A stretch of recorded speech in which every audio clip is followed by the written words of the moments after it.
Hello, everyone. Today's guest is Adriana Santos-McCullough, who holds a bachelor degrees in international business from Brazil and a master's in counseling psychology from Canada. She's a Christian and worked for 10 years in a church with children, teens, and young adults. She's been living in Canada for 18 years, where she works with families in many different areas of life, including parenting. And she's also the author of those 3 books: Peter Pan Syndrome, Between Heaven and Woods, and Start Strong Essentials. So, Adriana, welcome to our podcast. It's a pleasure to have you here. And to begin, tell us exactly, what is the Peter Pan Syndrome? Okay, thank you for having me here. I'm happy to be here. So the Peter Pan Syndrome is a term used to describe a behavior that's becoming more common among teens and youth adults. They struggle to grow up emotionally, professionally, and personally. So these are young people that are avoiding responsibility. They fear the adult life, and they prefer to stay in the comfortable zone. So often they rely on their parents. They still live in their parents, and they use digital distraction more than they're supposed to. So this resistance to emotional growth and personal growth and professional maturity may look like sometimes like a laziness or a lack of will or lack of a purpose. But I feel like the roots is a little more deeper than seems like. So because this new generation, they grew up in the digital world and full of distraction, they're having a hard time to grow up.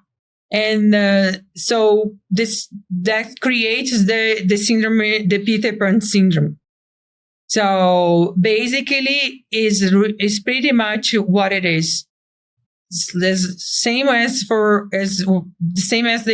what we know about the story about Peter Pan, like the same way that Peter Pan didn't want to grow up, always in the Neverland and just having fun. Now we have this new generation that also wants to just to have fun and doesn't want to grow up. So that's what it is. Peter Pan syndrome means refuse to grow up. So, Adriana, why do you decided to create a whole course about it?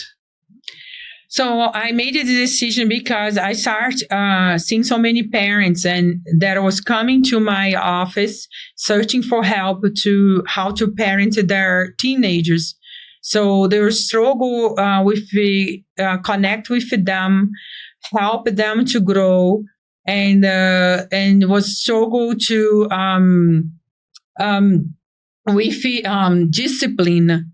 And find the line between discipline and love.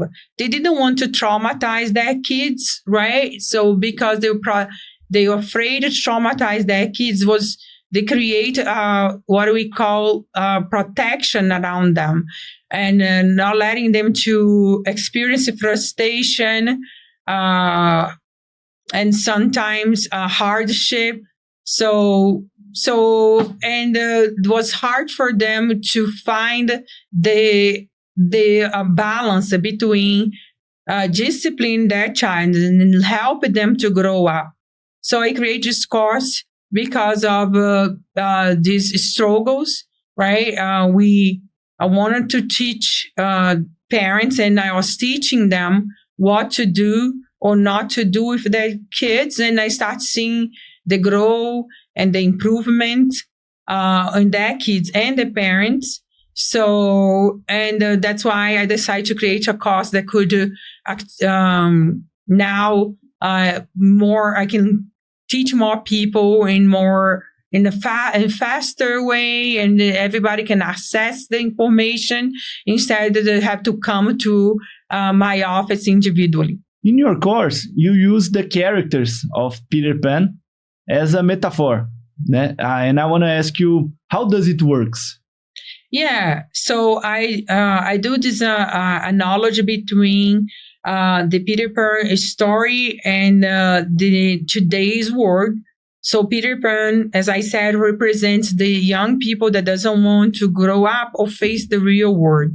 So the Neverland is the world of full of distraction, where they are now affecting these young people life, or also can be that comfortable over their home where they get all the protection, caring, where growing up is not so necessary because they have everything they need.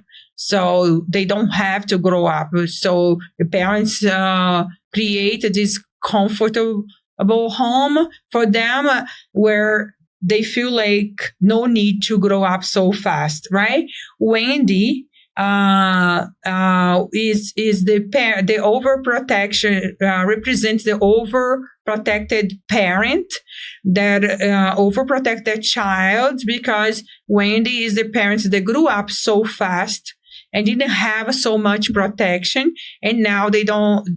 Those parents don't want their kids to experience the same hardship they experienced when they were younger. So the Captain Hook represented the parents that also grew up so fast, however, in a very strict environment, and they believe that being strict, that's what's going to help the kids.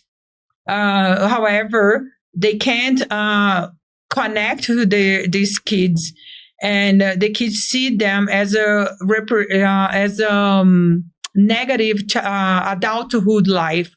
They see these parents as someone they don't want to be, someone that is always tired, always complaining, never happy. So where growing up feel scary for them when they look at their Captain Hook parents' life. They don't. That's what they don't want to be. This new generation was it's very different than the old generation, and Captain Hook parents, they don't understand that. They want to discipline their kids the same way they got disciplined when they were younger. So, and that doesn't work. So the Tinkerbell is the beginning of this everything. So it represents the first child when you're little, and then you start first. You don't care about digital devices or anything, and you play outside. You go out, you hang out with your friends, but suddenly the cell phone and the digital world become your babysitter. So then you stop doing any of playing, painting, anything related to outside world where the Neverland is, right? So and these kids start growing up in more digital and faster stimulation. So instead of boring and things that needs more effort or patience, right? Like a painting, drawing, or anything like that. So basically, yeah. So I did this analogy to help parents to understand that what's happening now. Peter Pan syndrome is real. Is you can see in many kids and even young adults. So and it's also possible to reverse the symptoms. That's very interesting, Adriana. And what can we say are some signs that a young person might be living with this syndrome? Yeah. Some signs included like lack of initiative, dependence of the parents, too much screen time. They have a trouble to handle frustration. They still live with their parents and don't They don't have a plan of leaving the house. They spend so much time gaming on online platforms. They frequently change work, or they avoid to work at all. They don't like to be told, but they don't do if you don't tell them. They believe work should be always fun and don't feel like a chore.